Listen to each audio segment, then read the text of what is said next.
told by God's prophet Elijah that he won't get up from his recovery bed alive after having hurt himself. And Ahaziah sends one of his captains with 50 men to find Elijah. We'll see what transpired as we study 2 Kings chapter 1 verses 9 to 18 together. Hi, I'm Ken Godevanis, and this is Digging for Scriptural Gems. They found him, Elijah, sitting on top of a hill. Now some think this was Mount Carmel. And the captain, calling him prophet, according to the NET, perhaps mockingly, told him the king is asking that he should come down. Well, Elijah wasn't falling for that. He knew God had other plans. So he replied, "If I am a man of God, then let fire come down, not me, but let fire come down from heaven and consume you and your 50 men." And he was indeed a man of God, and fire did come down, and the captain and his 50 men were consumed by it. Now, I don't know about you, but it blows my mind how these godly prophets had such connection with God that they could make those statements, and lo and behold, things happen. What's the key ingredient here? Is it faith? Is it boldness? Is it both? I think it is both, along with being so in sync with God on a given issue that one could speak for God, or at least ask God for a miracle which goes along with what God had in mind. David Guzik explains it this way, quote, "Since Elijah could not bring down fire from heaven without divine approval, he, in some way, asked God to evaluate these men and the rightness of their actions against God's prophet." Perhaps. And that also means that since only God could do this, we cannot, as some others do, blame Elijah for the death of these men. No matter how you look at this, clearly the relationship between God's true prophets and the God of heaven was something to behold. And may I be bold enough to say something for you and I to strive for. Let's keep going. Verse 11 tells us that the king, not the smartest knife in the drawer, sends another captain with another 50 men. This time the NET says the captain is a little more aggressive, saying, "Come down at once." At once. And the same thing happened to them. So that extra aggression didn't help. That's 102 soldiers dead. And Ahaziah, continuing with his impetuous actions, then sends a third captain with his 50 men.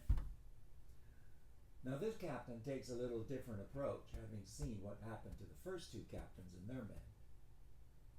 He doesn't just call Elijah a prophet, as others may have done. No, he finds Elijah and he bows down on his knees before him, acknowledges him as a man of God, and pleads that he and his 50 men would be spared. Do you see the difference? It's quite a difference. And our text says, right after that the angel of the Lord talked to Elijah. He must have been listening. And he told Elijah to go to the king and to not be afraid of him. So Elijah goes down to see Ahaziah and repeats for him why exactly he's not going to get well, but instead will die.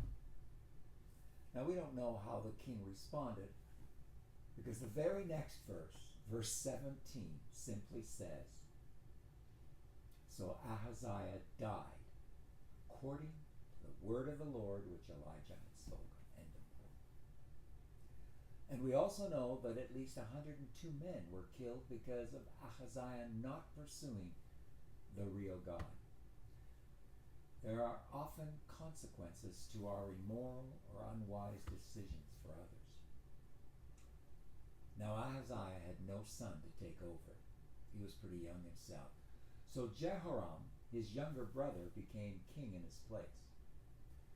Now some texts actually add the phrase his brother to differentiate this Jehoram from one who was a contemporary in the southern kingdom of Judah. Anyway, the northern Jehoram was the ninth king of Israel. He began his reign in the 18th year of King Jehoshaphat of Judah, the southern kingdom, and he ruled 12 years according to 2 Kings 3:1.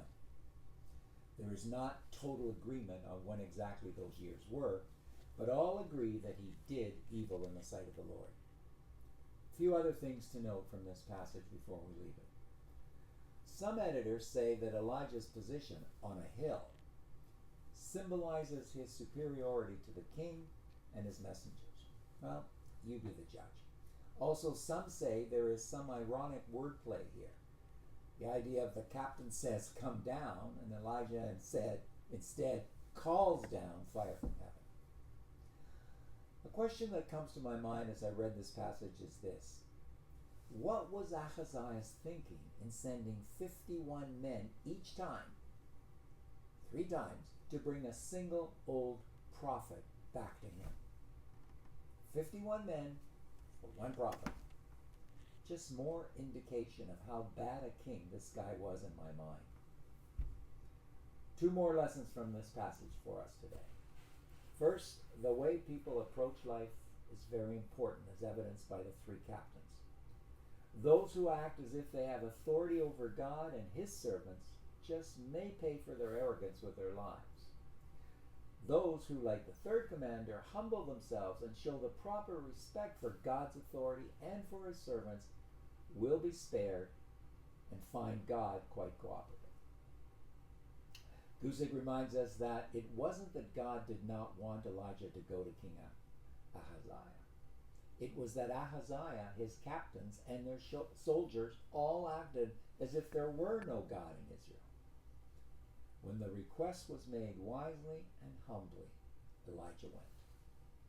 How do we make our requests? Who do we make our requests to? The other key lesson here for us is this.